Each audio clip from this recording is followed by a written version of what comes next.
Chérif, bonsoir, mesdames, messieurs, bonsoir. Maël Thiam, administrateur général de l'Alliance pour la République, APR, parti du président Macky Sall, est notre invité ce soir. Bonsoir, Maël Thiam. Bonsoir, Mamadou Ibra. Merci d'avoir accepté notre invitation. Je vous en prie. Parlons de l'arrivée prochaine de Djiboka dans votre coalition.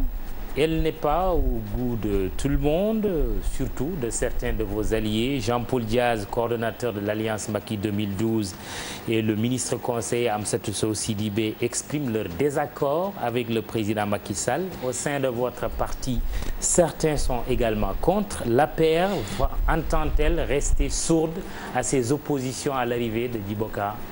Bonsoir, permettez-moi d'abord de présenter mes condoléances n'est-ce pas, à tous les Sénégalais à l'occasion de la disparition de notre cher Doundiaye Coumba Rose, que la terre lui soit légère, et du vieux Senseigne également. Ceci dit, il faut savoir que d'abord Djiboka n'a pas rejoint l'APR. C'est Djiboka et son parti politique qui ont accepté de répondre à l'appel du président de la République. Ils ne sont pas les premiers à avoir été dans l'opposition et à avoir accepté de répondre à l'appel du président. Et cet appel-là n'est pas autour de l'APR. Cet appel est autour d'un plan qui, par ailleurs, transcende les deux mandats du président de la République. Il s'agit du Sénégal. Donc, je ne vois pas, personnellement, en quoi est-ce qu'il serait dérangeant. Peut-être que Djiboka n'est pas un cas ordinaire, non?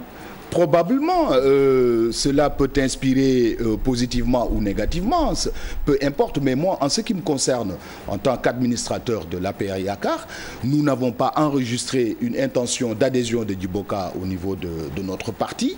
Ce que nous pouvons saluer, c'est que, et ça c'est pas seulement valable pour Djiboka, quel que soit le Sénégalais qui accepte, en tout cas, de rejoindre le camp présidentiel dans la perspective de l'opérationnalisation du plan Sénégal émergent, mais il sera le bienvenu. Maintenant, bon, des considérations, chacun peut en avoir, ça engage que les personnes qui parlent. Mais est-ce que M. Djiboka n'a pas reçu un traitement quand même assez unique de la part du président Macky Sall?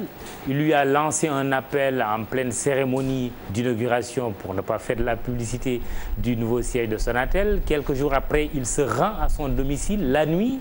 Ça, c'est quand même assez rare de la part d'un président de la République. C'est vrai, l'approche est rare, mais n'oubliez pas également que Djiboka lui-même en avait fait une plaisanterie lors de la cérémonie que vous évoquez. Maintenant que le président de la République se rende chez une autorité politique au Sénégal, pour moi, bon, il est le seul à connaître ses motivations et il en a le droit. La Constitution ne le lui interdit pas. N'oubliez pas qu'il s'agit du président de la République. Il a le droit, comme il l'a fait récemment, le week-end dernier, de se rendre chez la famille de feu Doundiaye Coumba Rose pour présenter les condoléances. Oui, ça c'est pour des condoléances. Oui. Mais au plan purement politique, qu'un président se déplace chez un citoyen, quel que soit son rang, ce n'est pas courant. Écoutez, ce n'est pas courant que le président se déplace chez un citoyen. Je ne suis pas sûr que le président se soit déplacé chez Djiboka exclusivement que pour parler politique. N'oubliez pas également que Djiboka, quand même, est une autorité dans ce pays-là. Ça, il ne faut pas l'oublier. Il pèse vraiment lourd. En tout cas, disent, à force de naviguer entre les régimes, qu'il ne représente plus grand-chose. Vous en dites quoi? Dans la perspective d'élections présidentielles vers lesquelles nous nous dirigeons, chaque Sénégalais a au moins une carte d'électeur. Donc pour moi, il a un poids. Maintenant, quelle est la teneur de ce poids-là? On peut en dire. Le président n'a qu'à aller chez tous les Sénégalais alors. Chez chaque Sénégalais alors. Non, je ne dis pas non. On peut discuter du poids de Djiboka, tout comme on peut discuter du poids du Parti démocratique sénégalais. On peut discuter du poids de Mamadou Diop Decroix, qui a toujours refusé d'évaluer son poids, lui. On peut discuter du poids de Réumi. Ce n'est pas une histoire de poids, il s'agit d'une autorité politique. Et n'oubliez pas quand même, quoi qu'on dise, seul Djiboka a eu le courage politique. À l'époque, lorsqu'il s'agissait du débat sur les 7 milliards taïwanais, il était le seul d'avoir eu le courage politique de dire que effectivement la répartition qui a été décrite par le candidat d'alors et le Premier ministre d'alors était bien une bonne répartition et qu'il reconnaissait avoir eu sa part. Quand même, Djiboka n'a pas que des défauts, comme tout Sénégalais par ailleurs. Quelles sont ses qualités? Je n'ai pas approché l'homme au point de pouvoir, n'est-ce pas, faire l'apologie de ses qualités.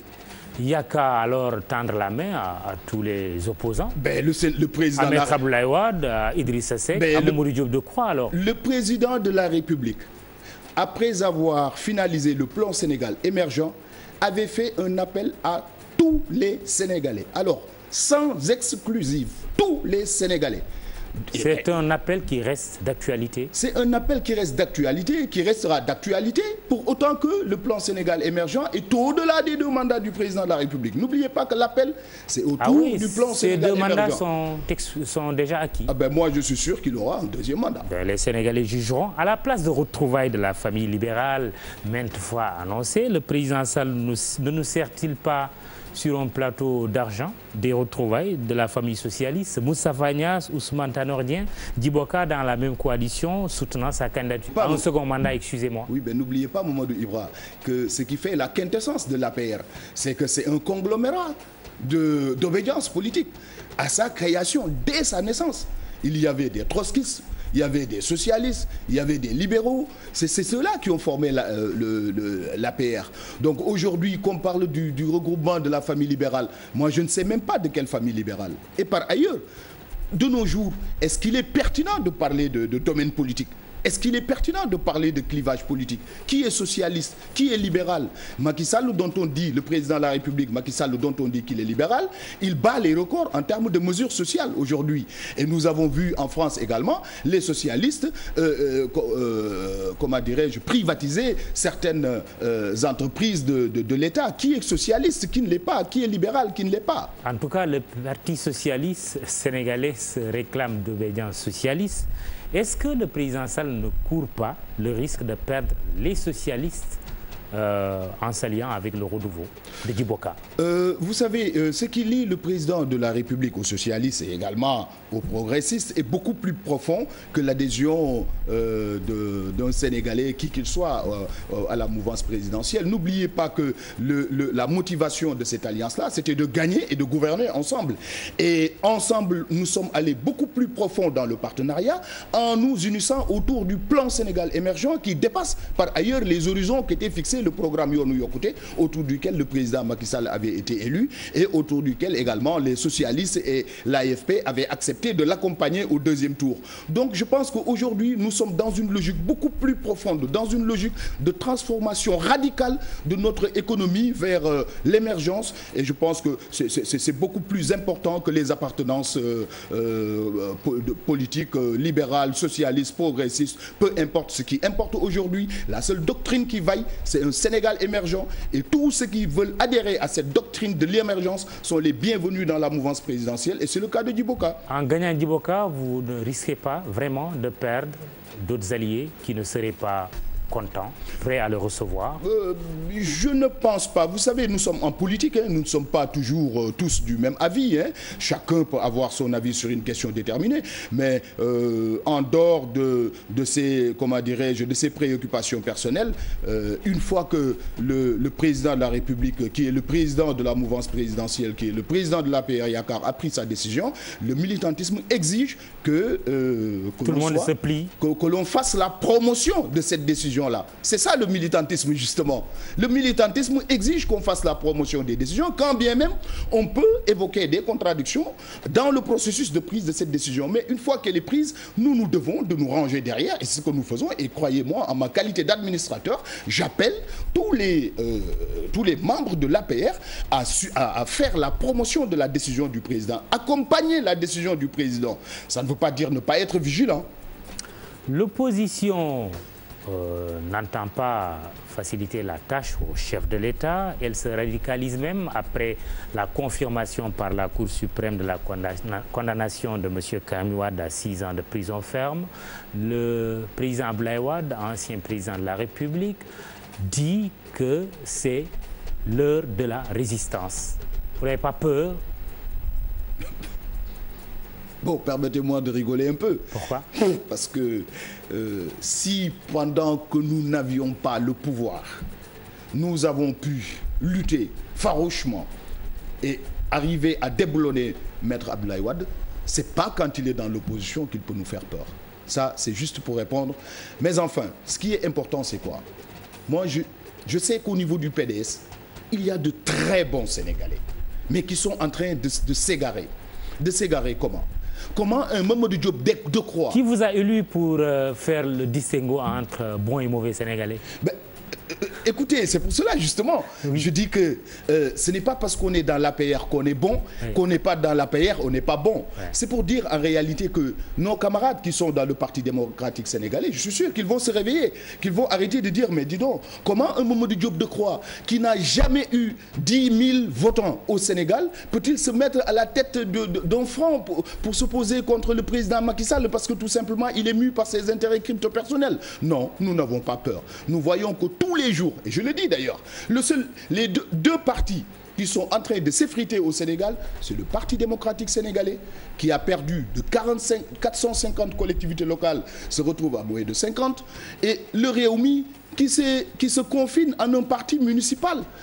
Vous ne pouvez pas comprendre qu'un parti politique qui veuille accéder au pouvoir national ne puisse gérer qu'une seule collectivité locale sur 557. Donc non, nous n'avons pas peur. Et pendant ce temps, tous les jours, nous n'arrêtons pas d'enregistrer, n'est-ce pas, la venue de nouvelles autorités, la venue de nouvelles associations, de nouveaux mouvements politiques autour du président Macky Sall, en sachant que le chemin tracé par ce dernier est le chemin de l'émergence. Et c'est ça qui est important. Maître Abdoulaye Wade a dit, jusqu'ici, j'ai respecté mon engagement auprès des chefs religieux qui m'avaient demandé de ne rien faire. Maintenant que toutes les voies de recours sont épuisées, il reprend sa liberté, il appelle à la résistance. En disant, quelque part, c'est le président Macky Sall qui reste sourd aux appels des chefs religieux. Vous répondez quoi? Écoutez, je ne suis pas au courant d'un seul appel, n'est-ce pas, venant d'un chef religieux et qui ne soit pas entendu. On a entendu certains dire qu'il faut libérer Karim Wade. Et qui ne soit pas entendu. On l'a entendu. Je ne suis pas au courant d'un appel d'un chef religieux qui ne soit pas entendu par le président de la République. Mais Mamadou Ibra, il faudrait que les Sénégalais assument les choix que nous avons fait en 2012. Nous avons choisi pour la rupture. Nous avons choisi pour l'indépendance de la justice. Nous avons voté pour un état de droit. Est-ce que nous allons continuer à négocier, comment dirais-je, des malversations? Est-ce que nous allons continuer à dire à encourager l'impunité? Est-ce que nous allons continuer à promouvoir l'argent illicite? Il faudrait que nous sachions, nous, Sénégalais, ce que nous voulons. De quel Sénégal voulons-nous? Pourquoi nous avions voté la rupture? Et le président de la République, je suis désolé, ce n'est pas lui qui a mis Karim Wade en prison. C'est la justice sénégalaise. Dans votre propre camp, certains disent, mais si c'est Karim seul qui devait aller en prison, cette traque des biens mal acquis serait un échec, serait injuste. Ils ont raison, non? Je suis d'accord à dire que aucun Sénégalais ne doit pas être le seul à subir la rupture prônée par la majorité de nos compatriotes. Tous ceux qui ont eu à poser des actes étant en contradiction avec les idéaux de la gouvernance doivent en répondre. Pour moi, c'est ça mon point de vue. Maintenant, il est vrai que le temps de la justice n'est pas le temps des citoyens que nous sommes. Mais en tout état de cause, si cette traque des biens n'avait visé que Karim Wade, elle serait un échec. Certains disent aussi que le PSE est déjà un échec. Des économistes comme des personnalités politiques. Vraiment, le PSE a échoué? C'est vraiment, franchement, c'est vraiment méconnaître les bases de l'économie. Le PSE... Ce n'est pas un canular, pour reprendre Madame le ministre conseiller Absatou Sow Sidibé? Mais absolument pas. Absolument pas. Le PSE s'impose au Sénégal. N'oubliez pas, Mamadou Ibra, depuis les indépendances, quel était le paradigme du développement économique et social de notre pays? C'est de considérer un Sénégal utile qui partait du littoral de Dakar jusqu'à Saint-Louis en touchant un tout petit peu Thiès, Louga, etc. Le président Macky Sall est venu aujourd'hui en train de changer radicalement et structurellement, n'est-ce pas, les bases de notre économie. En quoi faisant? Premièrement, pour la première fois dans l'histoire du Sénégal, nous avons une option de dire que nous voulons nous développer à partir de l'agriculture. Ça, c'est très, très, très important. La deuxième chose également, c'est d'impliquer le continent dans le processus de développement. Avant, il suffisait, regardez si vous allez à Kédougou. Qu'est-ce qu'il y a à Kédougou? Il n'y a rien à Kédougou. Allez à Sédhiou. Et ça, c'est depuis l'indépendance. Et ça va même dans le domaine de la formation. Depuis les indépendances jusqu'à nos jours, nous n'avons jamais pris à bras le corps le problème de l'enseignement supérieur. Ce qui a posé les problèmes que nous connaissons récemment.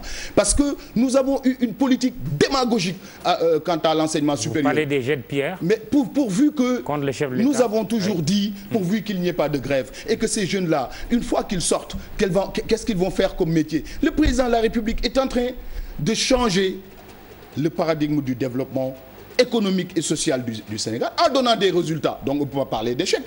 Des résultats ont été obtenus sur le premier axe du plan Sénégal émergent, à savoir la transformation structurelle de l'économie, avec la mise en place des pôles de développement, que vous savez, avec le lancement de l'autoroute Ila-Touba, que vous savez, avec les milliers de terres irriguées, aménagées aujourd'hui pour accueillir une agriculture d'autosuffisance alimentaire. Ça aussi, vous le savez, ce sont des résultats. Sur le deuxième axe du plan Sénégal émergent, des résultats aussi ont été obtenus en ce qui concerne le développement humain.